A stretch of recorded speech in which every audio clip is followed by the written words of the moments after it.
मलिक रियाज तो एक करैक्टर है ना। मलिक रियाज चला जाएगा, उसकी जगह कोई और करैक्टर आ जाएगा, उसका नाम बदल जाएगा, करैक्टर वही होगा, पावर ओवर की गेम वही रहेगी। कैमरा ऑन है, बता तो देखो। वो पर्सनैलिटी का नाम नहीं है, वो एक मेंटालिटी का नाम है, और वो हर इंसान के अंदर मुझे आज नज़र आती है। यहाँ पे मैंने आपको बताया कि मुझे चैलेंज मैं करती हूँ, जहाँ मेरा चैलेंज है पाकिस्तान में कि मुझे वो दूध वाली दुकान दिखाएं जहाँ पे वो श्योरिटी से कहें कि यहाँ पे खालिश दूध बिकता है। तो अगर आपके पास ये श्योरिटी नहीं है ना, तो फिर इसका मतलब कि पूरे पाकिस्तान में मलिक रियाज सारे में बैठे हुए, हर जगह पे बैठे हुए। जो हमारे किराना दुकान में जो मिसाला बेच रहा है, उसके अंदर लकड़ी का बूरा मिला के शामिल करके और रंग मिला के दे रहा है ना, वो भी मलिक रियाज है।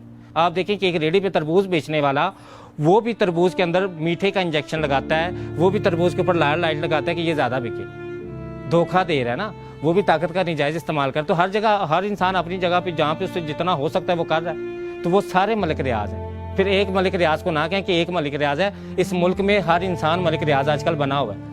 तो हम लोग इस चीज़ को चैलेंज करें। सबसे पहले मोहल्ले में, जो एक मोहल्ले में इंसान जो ये चैलेंज कर रहा है ना कि मलिक भाई इस मुल्क में तो अंधा कानून है, इस पैसे में तो ताकत का कानून है, इस पैसे में तो फलाना कानून है, वो पहले अपने सारे लोग इकट्ठे करके उस मोहल्ले की दूध की दुकान पे जाके खालिश दूध तो पवाना शुरू करे। वो पहले उसको तो चैलेंज करे, वहाँ से चैलेंज शुरू करे। वो चैलेंज आहिस्ता आहिस्ता फिर आगे बढ़े। लोगों की पहले रूट जो नीचे है, जो जड़ें हैं, वहाँ से ये मसला शुरू करें ना सही करना।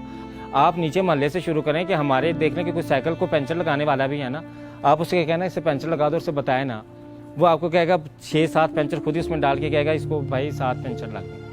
आप अंदाज़ा लगा लें कि मेरी इस्त्री की तार खुद ही मैंने वो गिरी तो टूट गई और मुझे पता ये तार टूटी है, लेकिन मैंने सिर्फ आजमाने के लिए मैं अपने मोहल्ले की दुकान पे गई इलेक्ट्रिशियन के पास और मैंने उसे कहा, मैंने कहा भाई ये जो है ना इस्त्री ख़राब होगी, इसमें करंट नहीं आ रहा, देखना क्या हुआ है।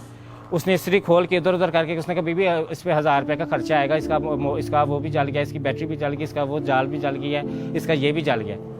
और फिर वो मुझे कह रहा था आगे से ये कि भाई तुमने सुना मलिक रियाज देखा, भाई मलिक रियाज को कौन सा कोई पूछने वाला, तुम्हें कौन सा कोई पूछने वाला, तुम्हें कोई पूछने वाला है?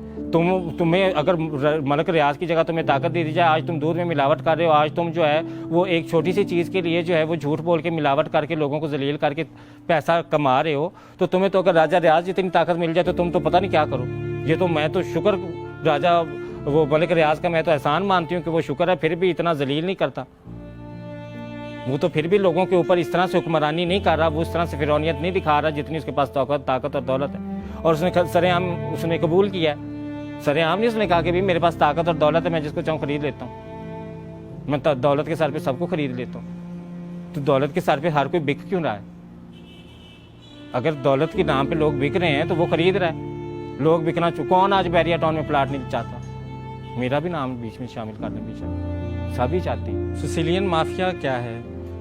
सिसिलियन माफिया का मतलब अगर हम मॉडर्न लैंग्वेज में देखें तो अपना इन्फ्लुएंस है इदारों के अंदर ना, वो इदारे जो आवाम के लिए बनाए गए, जो जमहूरियत के नाम पे इदारे बनाए गए, उन इदारों के अंदर इन्फ्लुएंस लोग करते हैं। तो आजकल जो पर्सनैलिटी सबसे फेमस है उन इदारों में इन्फ्लुएंस करने के लिए कि लोग उनके जो घर के अफराद हैं वो मजबूत तरीन इदारों का नाम ऐसे लेते हैं कि जैसे वो मतलब कि उनके इशारों पे नाचते हैं कि तुम्हें मैंने वार्निंग दी थी कि मेरे खामन से ना मिलना, अब तुम नहीं बाज आई, अब देखो मैं तुम्हारे साथ क्या करती हूँ, वो इदारे का नाम लेके बता रही कि उस इदारे से करवाती हूँ। तो ये सोच कहाँ से आई है?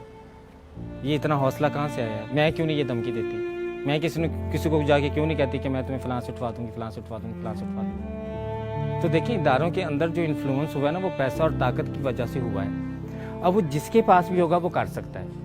अब इदारों में वो इन्फ्लुएंस पैसे और ताकत से कैसे कर लेता है, ये तो अब रियासत सोचे, ये तो रियासत के सोचने की बात है, जारी बात है, मेरी बात तो नहीं। लेकिन मैं तो ये सोचती हूँ कि एक जो रिश्वत देने वाला इंसान है, देखिए ना, मैंने अक्सर लोगों को देखा है कि आप मलिक रियाज को सिसिलियन माफिया तो हम कह रहे हैं, लेकिन आप ये भी देखें कि एक इंसान मैंने देखा कि किसी वैसे भी आम घरेलू झगड़ा हो जाए ना, तो वो भी पुलिस को रिश्वत देता है, रास्ते में चलान भी पकड़ा जाए तो 100 रुपया रिश्वत देता है। वो भी सिसिलियन माफिया का हिस्सा है, उसको अलहदा ना करें मलिक रियाज से।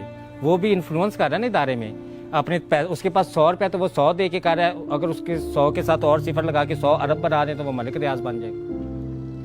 तो सिफरों का फ़र्क है, सिर्फ नीयत का, सोच का तो कोई फ़र्क मुझे नज़र नहीं आया। सिर्फ आपको सिफर का फ़र्क नज़र आया ना कि मलिक रियाज ने 1 अरब रुपया दे देना था तो गरीब ने 100 रुपया दिया। उसने भी वैसे ही इन्फ्लुएंस किया, उसने भी इदारे के अंदर इन्फ्लुएंस करने की कोशिश की अपनी ताकत और वसाइल को इस्तेमाल करके। वो मानना नहीं है, सिस्टम पे नहीं चला, उसने जुर्म को जुर्म नहीं माना। तो ये जो इदारों की कमज़ोरी है, ये इदारों की कमज़ोरी कैसे पूरी होगी? हर तरफ जो मलिक रियाज है, इसका नाम धमकी के तौर पे क्यों इस्तेमाल होता है? मतलब कि जो सियासी लोग हैं वो मलिक रियाज को धमकी के तौर पे क्यों इस्तेमाल करते हैं? इसके क्या वजह है? हालांकि देखें तो इतने इतने अमीर लोग बैठे हैं, तो मलिक रियाज जो है वो क्यों धमकी के तौर पे इस्तेमाल किया जाता है? कोई और क्यों नहीं किया जाता?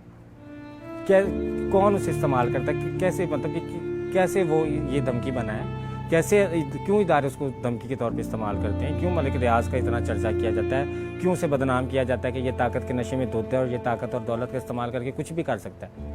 वो कुछ भी करने के लिए इदारों तक पहुंचा कैसे? किसने उसे जगह दी है? बताएं, सब लोग बताएं, मुझे जवाब दें।